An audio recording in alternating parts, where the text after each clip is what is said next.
Jesus fucking Christ, by the way. Let's watch some videos, shall we? By the way, one important thing I have written in my notes here, I've taken up the art of farts. I practice the martial farts now. I've been having, I think the tapeworm in my body, remember when I had a tapeworm? I think it's now like 6 feet long, and I believe it's dying because the farts I've been having this week are so bad. I slept in another room last night because I didn't want to get divorced. I've been farting in my library, which is downstairs in a little tiny office, and even then, I get up and I go, Jesus fucking Christ. Shocking farts. They're almost saccharine sweet. Anyway, Brian Gaynor and his girlfriend are staying at our place because we have infinite rooms, and it feels weird having an entire floor no one's on. And he's coming down. These millennials are always going outside to smoke a J. And I feel I have a nice one. I can feel the heat on my anal lip, so I know it's a doozy. And it's probably his third joint of the night. And he's like, hey. He's coming downstairs, and his girlfriend goes down first. And I just go, hey, man, what's up? That's part of the martial farts. You be friendly, and you lure them in. And then I get it. It wasn't even that big. But the secret to the scooping is you want to come down with your fingers immediately after and just sort of hold it there, okay? And then I bring it up, and I'm not sure if you're familiar with the tribesmen in Papua New Guinea, but what they do is they get the fart that's cupped in the hand, they place this hole by the nose, and like a blow dart, you blow the fart into his face. Of course, a safer amateur version, if you're just starting out, I would suggest this, where you sort of scoop the air, hold it like a bowling ball, and insert it into the face. I like to aim, though. I want it to go into the nasal cavities. So I held my death fart. It almost was hot in my hand. And I just went, he goes, okay, this is how good I am. I hate to brag, but this is what a fucking black belt I am. He doesn't even go, oh, dude. He goes, oh, my God. Like it was mace. I maced him, and he was disoriented. And he stood back, and he put both his hands on his face, and he goes, I tasted that. Oh, my God. And he's in a panic. And then his girlfriend is like, you know, she's waiting for him. And so he thinks, just like that fighter, he was in sort of a blackout. And muscle memory said, I'm going downstairs. He took the first step on the stairs, but he was still dizzy from my perfect attack, where he got concentrated. I'm not sure what the periodic table of the elements is, FAR2, right in his fucking face, and he hit his ribs on the side railing. Poof. That was also part of my attack. I disorient you like a skunk, like a fucking squid with my black ink, and now you don't know what's going on. Poof. He nails his ribs against the banister. I haven't touched him, meanwhile. I'm just sitting there like a fucking weird sea creature that you didn't know existed until we got a submarine that can go 800 feet lower than any other submarine before. And you're like, what the fuck is that thing? It's a fucking gas monster? And he goes, ow, oh, fuck my ribs. Oh. And then he's going down the stairs in pain, disoriented. I mean, I could kill someone with this. Hey, Hillary, I know you don't like me, and I know that you kill people. Do your worst, bitch. Send your worst guys. I have weapons of mass destruction up my ass. I will fucking hot fart both your guys. They're going to come in with their guns and their weird cop wraparound shades, and they're going to be like, and they won't know that I'm standing above them with my hands on the ceiling and my feet on the wall, just waiting. And then, without falling, I'm just going to lean down and go, oh, ah! Then, grab their guns. Martial farts. Take that, Israel. You think you're fucking Hocob McGraw scaring anyone? You haven't smelled a Scotsman's arsehole. Afterwards, it took him about an hour to recover, and it reeked up the entire kitchen downstairs. So it went all the way down the stairs, followed him, and I was just sitting there laughing. And he goes, I can't even smell it. I can taste it. It's in my body. That's how you know you've done an attack. By the way, I just remembered, I also like to help the victims. And when we were in high school, we would hold down a guy, and then you would pull down your pants and fart your bare ass right onto his face. That would probably be called sexual assault today. In fact, I did read about some 14-year-olds who sat their bare asses down on some 12-year-olds' faces as a joke, and they're now sexual offenders. They're on the sexual predators, whatever, sex offenders list for the rest of their fucking lives. They can't live next to a school. Little rich guys. What's But your anyway, opinion on lighting farts on fire? it's an art. I didn't know if it was hack. No. Okay. Because that's like saying painting is hack. I don't know what you're painting. If you're just drawing a smiley face or some shitty landscape, well, that's hack. Okay. Hitler did the best landscapes. There's no need to ever continue landscapes. But I have seen blue flames. This was a woman, by the way, who it went up and then out in a T shape. Like a mushroom cloud. Like a mushroom cloud. Yeah. My buddy Eric DeGraw, who discovered pot in high school, he goes, I go, what are you doing these days? And he goes, I'm working on a coffee table book. What, you're a photographer? No, it's just a brilliant idea I had. And I go, what is it going to be? And he goes, I'm going to get supermodels, models to dress up super fancy and nice, and then do blue flames and light them on, well, yeah, light their farts on fire, do blue flames, and then make it like a beautiful book. And I go, that's retarded. No one wants that book. And how are you going to guarantee they fart? And he goes, I've been experimenting with different ideas. And then he told me one night he ate like 3 big plates of beans, seeing if he could get a fart going, and he didn't get one fart. So beans aren't reliable. Nice plan, Eric. Anyway, that's still high school. So to get back to my fart remedy for self-defense, they held me down, and this is an act. I know what's going to happen. And I see Tom Williams. He was a mod.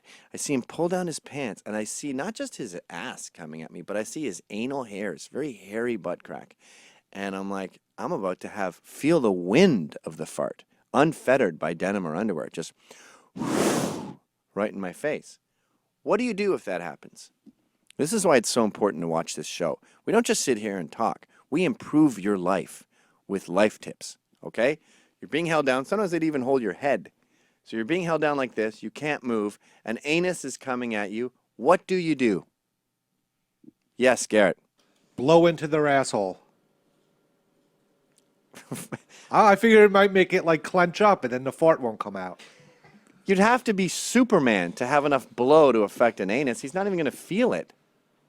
Plus, he's coming here. By the time he's close enough for you to feel a blow, you're already being farted on. And you might be able to blow the fart away. All right. I tried. You failed. This is what you do. Ready? You go. Hork. The biggest greener you can, right on his anal hairs. And the adrenaline is like Adderall, so it gives you a super focus. Your pupils are majorly dilated, and you will get that phlegm right on his anal hairs. And there's something, a man has never felt phlegm on his anal hairs before. So instead of him going, ah, shit, I'll just keep farting, he will instinctually go, whoa, ah, and then run away screaming to the bathroom to wash your snot mucus off of his butt hairs. And then at that point, everyone's laughing so hard, they free you. It's not like they're going to wait for him to clean up his anus. And his fart's gone anyway. So that's important. Yeah, let's watch videos. Where's the ones you gave me today there, Bri? Cast. Gender is what you feel, not what your parts are. Oh, I think we were talking about this. Let me see this. It's amazing that we're having this fucking discussion so much.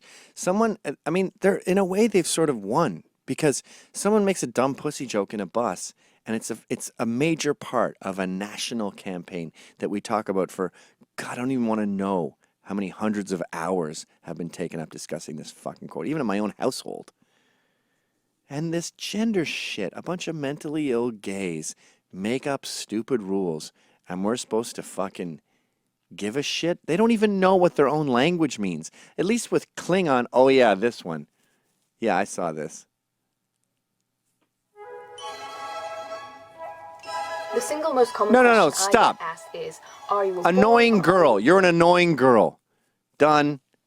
I know what you are. You're a fucking female nerd with a low libido, and you've decided to try to make yourself interesting by jumping on the gender train. You're just an annoying, boring girl. Are you a boy? No one thinks you're a boy. Nobody. Do you think short hair is all it takes to be a fucking boy? Go ahead. girl? The simple answer is no. But then the response after that is usually a very confused, what? So here is the explanation. Look at her face. Look at that face. We got to come up with a name for that face. I am so fucking annoyed. I'm so bored that I have to. It's like the banality of evil. That's what we'll call it. It's the banality of evil face, and they have to deign to explain stuff to us. It's like all these black women that go, like that MTV show where she goes, "Look, I'm gonna explain to you why white people are the only ones who can be racist. This is how it's gonna go. You see, it's a little thing called slavery. Yeah, that's what it is.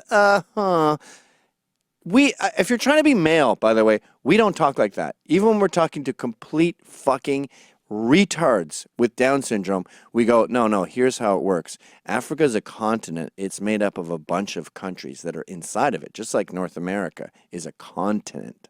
We don't go, it's a thing called a continent, okay? Go ahead. Identify as something other than male or female. Our society and history has led us to believe over thousands of years that there are only people who are male and people who are female. That's indicative of the truth. Physical sex. Let me see what it is, nurse. Ah, yes, what a strapping young lad. I love when women act like men. They're so bad at it. Remember when women are men for Halloween and they're like, "Hey guys, let's go look at some tits. Yeah, I love football, right guys? Yeah." You go, what the? If we ever met a guy like that, we'd assume he was having a stroke. Yes, what a strapping young lad. Yeah, if you saw a doctor act like that even 100 years ago, you go, well, he's clearly gay. He's a homosexual doctor trying to hide in the closet. And different thing that is private to every individual. What people really mean when they're asking the boy or girl question is creepily, so, what genitals do you have? No, they don't mean that. By the way, you're the same people that always ask this about my fucking stupid dog. Is it a boy or a girl? I don't know. I'm about to punt it into the fucking East River. Who identifies out with the binary gender. There are endless ways of being non-binary, and no two people identify in the same way. Oh, go explain it to your fucking verklempt mother who can't understand what happened to her baby girl. Don't be afraid to be yourself. Thanks for the heads up. Jesus Christ, can you believe this? The fucking motherhood statements they bore us to death with. All right, that was boring. Let's do Michael Moore on Hillary's Christianity. You say 153. Why don't you just cue it up to 153? We have the technology, David. David Cast. David Cast is slow, and I've been hanging out with him quite a bit and realizing intelligence doesn't really come up much when dudes hang out. It's almost like if someone is super dumb, they don't have a right foot. So it's just like they have a stub. Now, it might come up if you guys are running upstairs and he's like, hang on a second. But for the most part, it's just one guy going like this. It's not really an issue. If it's a thing, maybe if we discuss, hey, the train's at 3:47, that leaves us how many minutes? And he's like, 193? No, dude, 13. That's just once a day. Oh, my God! Okay, I don't like the word grotesque. It's like horrid and atrocious. I think it's overused, and it's what pretentious people do when they're trying to sound smart. However, I think it's pretty apt right here. This is grotesque. This is also, by the way, why men on TV should not sit in the makeup chair. That's not what men look like. You look exactly like someone put glasses on a scrotum. The political reasons that I disagree with her on. But to think of her in the Oval Office representing this country, I mean, come on. What is going on? I say this to Bernie people. We're not being asked to vote for Margaret Thatcher, you know, or you know, Clarence Thomas, or, you know, I mean, this is, I mean, she adopted 2/3 of Bernie's positions. I mean, she really went the extra mile to try and bring everyone into the tent. And I think her behavior during the debates, I mean, I was in a place where actually you were there watching it, and we were hoping she'd get out the club and just, you know. I still can't tell if this pro-Hillary or not. Because honestly, when she says that she's a Christian, I think she means it, and I think she lives it. She never went to the Christian angle, I noticed. No, does she? She doesn't do the because, religion no, thing. because the people who talk about it, I'm a Christian, oftentimes aren't. And it's because. So now he's pro-Christian? He's really fucking flailing. She behaves that way. No, but no, I'm sure you. Well, no, you behave fine, right? You're a good person, right? Well, I try to. I wouldn't Yeah. say. And just because you and I may disagree politically, that doesn't mean that I can't respect you. That I see you as a fellow American. That means we're in the same boat. We're going to sink or swim together. Oh, he's speaking woman, by the way. All of us that way and have That's not how respect for normal our people opinions talk. and- We're all good people. We all love teddy bears. We all like Christian. to sit in on a Sunday in bed with a bunch of magazines, right? But I wish she played up her faith and talked about it more. But I understand why she doesn't. But my point- I'd like I think to hear more murder about is a that. sin, I'm pretty sure. That's what's Using a about it. charity to become a multimillionaire, I think that's a sin. That's what's going on. All right, that's enough of that. These videos are sucking, Dave. How about that Michael Moore speech where he fucking gave one of the best arguments for Trump anyone's ever heard? You know that one? It's going around. He did it in his one-man show, and he said that these people that vote for Trump aren't racist. They just see him as a Molotov cocktail to throw into the White House. I don't get what he's doing because it's a really good speech for Trump. Is he trying to scare women into going to the voting booths because he knows they're not going to? Moore is Machiavellian. So know that when he says something, he's trying to be like Trump. He's trying to do 3 chess moves ahead. It's never what it is. It's never literal. There's always some plan there. So if he's defending Trump, he's trying to scare women. Or the guy is so locked into this anti-Trump world that he can say things like, they see him as a Molotov cocktail, and you go, ooh, Molotov cocktails are bad. By the way, folks, when you tell us that Trump is a nuclear bomb or he's a fucking stick of dynamite and he's going to go into the White House and blow it up, if you think that's bad, you're wrong. Shit, when you call him Darth Vader, we want to high-five him. When you call him evil and dark, and we love it. When you say he's going to end all these jobs in the government and kill all these federal programs, we go, good. I hope you realize that. Let's talk to Jeff in Louisiana while you dig up that Michael Moore speech. He's sitting in I think it's when he did his Ohio one-man show. You know it. It's going around. I tweeted it. Hey, Jeff, Louisiana, are you there? What's up, Gavin? Proud of your boy. Hello, Oh, well, I'm proud of your boy. Hello. Hurrah! What's up, dude? I just killed another deer. You remember commenting on that last one I killed on Facebook Proud Boy group? no, what did I say?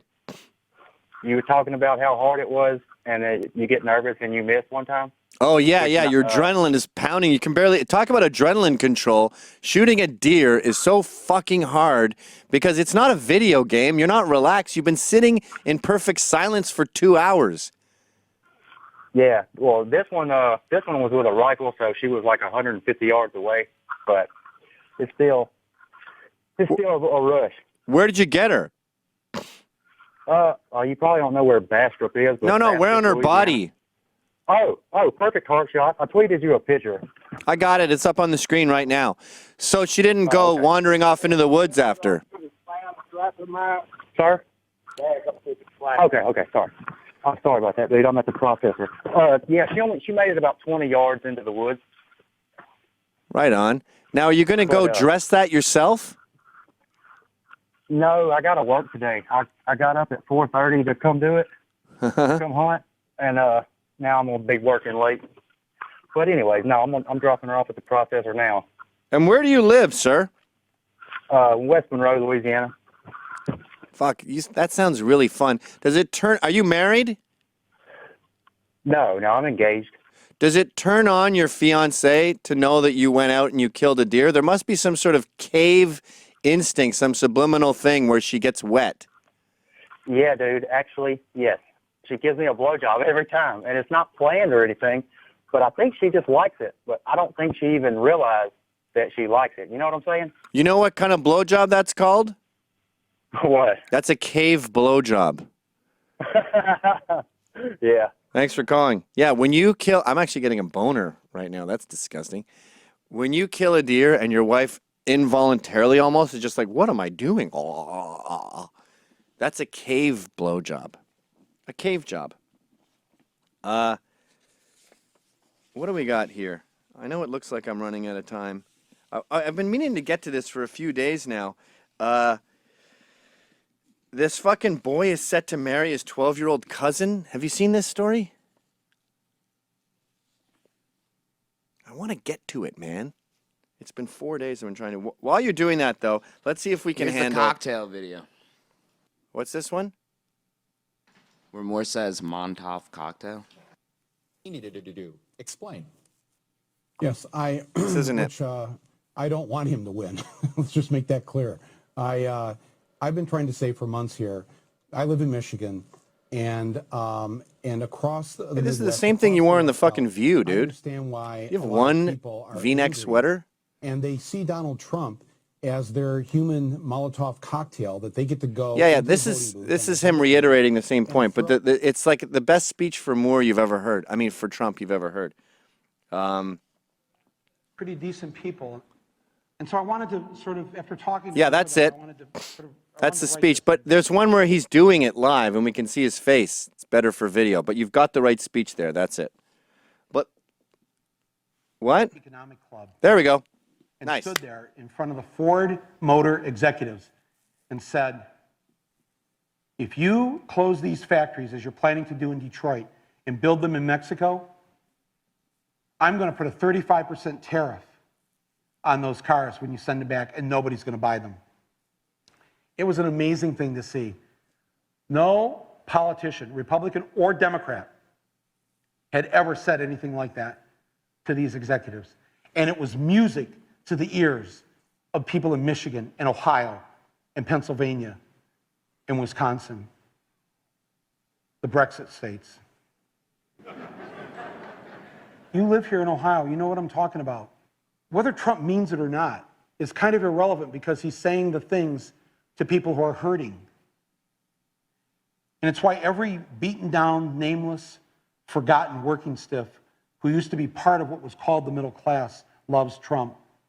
He is the human Molotov cocktail that they've been waiting for. This is all great, The Mike. human hand grenade that they can legally throw into the system that stole their lives from them. Yeah, that's what we're screaming. And on November 8th, Election Day, although they lost their jobs, although they've been foreclosed on by the bank, next came the divorce, and now the wife and kids are gone. The car's been repoed. They haven't had a real vacation in years. They're stuck with the shitty Obamacare bronze plan where you can't even get a fucking Percocet. This is before, by the way, we realized how expensive They've it's going to be. essentially lost everything they had, except one thing. The one thing that doesn't cost them a cent and is guaranteed to them by the American Constitution, the right to vote. They might be penniless, they might be homeless, they might be fucked over and fucked up. It doesn't matter because it's equalized on that day. A millionaire has the same number of votes as the person without a job. One. And there's more of the former middle class than there are in the millionaire class. So on November 8th, the dispossessed will walk into the voting booth, be handed a ballot, close the curtain, and take that lever, or felt pen or touchscreen, and put a big fucking X in the box by the name of the man who has threatened to upend and overturn the very system that has ruined their lives. Handwritten Donald speech. J. Trump. They see that the elites who ruined their lives hate Trump. Corporate America hates Trump. Wall Street hates Trump. The career politicians hate Trump. The media hates Trump after they loved him and created him and now hate him. Thank you, media. The enemy of my enemy is who I'm voting for on November 8th. Yeah, precisely. All right, that's enough. Yes, on November 8th. What the fuck is going on with that? Am I stupid?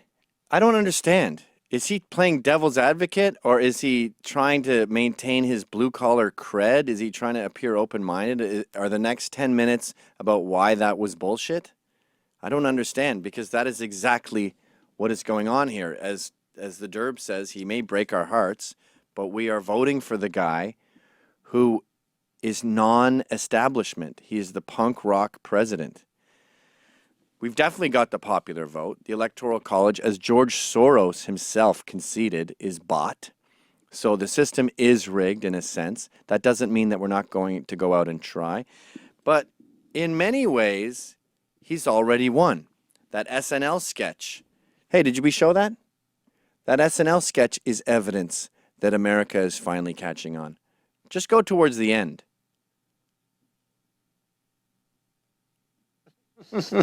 They're so base. It's a problem that goes across the political spectrum, and it's called classism. You see, class is a problem in America, just like it's a problem everywhere else. All right, check out this last one. Skinny women can do this for you. Skinny women can do this for you. Doug. What is not a damn thing? There we go. That's enough of that. I've always said that. The fattest woman at Walmart is getting laid. Feminist myth of body image and fat shaming and all this stuff. Us regular folks, we don't really care. I mean, your belly, it could be, even if a woman's belly is like that, we can work around it. We're pretty happy with it. It's just really a third breast in many ways. It's when you're ridiculously obese we get grossed out, and we should be. That's unhealthy. You're dying. You should be ashamed of dying. All right, we get it. I don't know why I'm fucking showing that. You can look it up. You have access to the internet. But yeah, the big picture here is that the white working class and black people have a lot more in common than the media is telling you. And we're making blacks riot by lying to them and saying that they live in the fucking apartheid South Africa. It's complete fucking bullshit. Anyway, let's get these two questions out of the way, then do Mercedes. Then I'm afraid we got to wrap it up. David Cross question. Gavin, Mercedes couldn't make it today. Oh, hello? Yeah. Biscuits. That's too bad. Oh, well. Hello? Hey, Daniel, how you doing, buddy? Hey, what's up, bud? Got a question? Is it totally out of the question ever having David Cross on? Yep. It is. Yeah, I don't know. Go to my YouTube page and check out my podcast show, Can I Ask You a Question? Okay. He's on every one of those, and the guy clearly did not want to be there. It's very bad to be associated with me in comedy, and we don't agree on anything politically. And I don't know. He doesn't really like doing interviews. Like if you look at him doing Doug Benson's, what's it called? High with... High, yeah. I watched Getting Doug with High? Yeah, Getting Doug with High. He didn't even seem to want to be there. So being on this show where we disagree with everything, I mean, the guy gets shit every day for being remotely associated with me, even though I barely see him anymore. So no, he would never do the show, and I'd never ask him. Yeah, I'm just like curious. I wanted to, I want to ask him a couple things. I'm a big fan. I've read his book, but I'm starting to think he's disingenuous because I strongly disagree with him, but I still was a big fan of him because I saw like even what I disagreed with, at least it's like his genuine opinion. Then after seeing him on tour, on his last tour, I just kind of like fell off with him. But he's pretty good with states' rights. He hates guns, but he's pretty good with the Second Amendment on a lot of things. He hates Trump with a passion, but he's totally and utterly genuine. This is not an act. After hours, he doesn't start loving Trump. I think he's at the forefront of the whole liberal obsession that's in comedy. I think he's sort of pioneered it. Well, that's where I don't think he's genuine, though. So what does he say that isn't true? Well, when I'm talking about when his book gets compared, like when I read his book and then like contrary stuff in his act. And I wouldn't care because I know it's a comedy show. I don't care anyway, but I wouldn't point it out because it's a comedy show. All right, you got 5 seconds to give me a specific example, and I'll see if I can help you. In the book, he talks about Islam. He talks about how he thinks Islam is dangerous and a violent book, and he thinks anyone who subscribes to it is suspect. Right. But then in his act, he just kind of sits on anyone that feels the same way. And with Larry the Cable Guy in the open letter, he said that Larry would say things like "towelhead" for a cheap laugh. I've called you about this before, Tom. Yeah. No, I don't think those two contradict each other. He said that Islam is problematic, but he thinks the Trump's Muslim immigration plan is going way too far. He thinks Larry the Cable Guy is a racist character that would say towelhead, and he thinks that's too far. He thinks he probably thinks that, Obama's idea of vetting and Hillary's idea of Islam is reasonable, and the rest of us are too extreme. Anyway, thanks for calling. All right, last call. Tom in San Francisco, private property rights. Yeah, proud of your boy, first off. I'm proud of your boy. Proud of your Okay, boy. I think next time you talk to some of your so-called open border libertarian friends, ask them about border ranchers who, have their private property rights violated by illegal aliens. They're trespassing on their land, littering on it, killing their cows, and do they really kill the cows? Why do they kill the cows? Food, I guess. I mean, there's no restaurants out there. They just fucking murder a cow, then rip its guts out and cook them? I think so. It's there's a story about it if you Google it. That's like I'm not denying it. I'm just shocked. That's like a $10,000 meal. Yeah. And one rancher even got murdered a couple of years ago. But that never comes up. And you know why it never comes up is because ranchers are racists. They're rednecks. And this goes back to the banality of evil, this archetype of the evil, racist white man that's ruining everything. Meanwhile, these poor fucking bastards are trying to scrounge a living off the ground the same way we did 500 years ago in this country and thousands of years ago everywhere else. I mean, we brought the horses here ourselves, by the way. That we didn't steal them from the Indians. It was the other way around. And this concept, like when Cliven Bundy said, I sometimes wonder if they'd be better off when I see them out there. Reasonable question. He's looking at a woman on welfare with 3 kids on a porch and a husband who was never a husband, a father of her babies, in jail, in prison for decades. And he goes, I sometimes wonder if they would, I don't know if they would have been better off. I don't know if that's better than slavery. I used to always say Cliven Bundy was wrong, although I've always said it's a valid question. And by the way, he said, I wonder. I wonder. You're allowed to wonder. And the New York Times, who'd been following him around for 8 hours, finally got that one quip. And not only did that ruin Cliven and get him off of Fox News and make him into a pariah and kill the whole movement as far as popularity goes, but it also sullied all the others. Because we have this belief in this country that there is systemic racism, and it crawls underneath the floorboards like a giant root. And every time you see it poking out, you're actually getting down to the root of the problem. So shoot a Hispanic cop, shoot an Asian cop, that's good, because you're hurting the main root of systemic racism. Well, rip up the floorboards. That's what we do on this show. We go, okay, there's a giant evil spine going through everything. I ripped up the floorboards. You know what I saw? Topsoil. I saw fertile ground with no connection to itself. So when something pops up, it's because it popped up all on its own. There is no systemic racism. Ranchers are not indicative of this bigger, evil, redneck Nazi cowboy. John Wayne was a Nazi. There is no giant white conspiracy. We got George Ramos running all over the country talking to fucking 7 guys in a Confederate flag t-shirt about fucking niggers. Yeah, that's as esoteric as albinos. It's not an indicative problem. We don't have albinos taking over the country. And just because you interview a bunch and then juxtapose it with 80s footage of Nazi skinheads in Germany doesn't mean you've discovered the root of the problem. In fact, the root of the problem is you. You're the one, you liberals lying about how evil this country is. You're the ones causing all this mayhem. When you tell black people they have no choice in the matter, and they're doomed because of racism. When you tell them they're being hunted by police for sport, they want to riot. I'd want to riot too.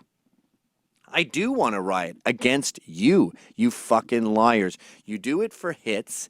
You do it to gain a career. Michelle Fields is lying about being grabbed because she wants to sell books. We got this porn star, Jessica Drake, making up rape stories, using rape as gasoline for her fucking sex stores engine, her search engine.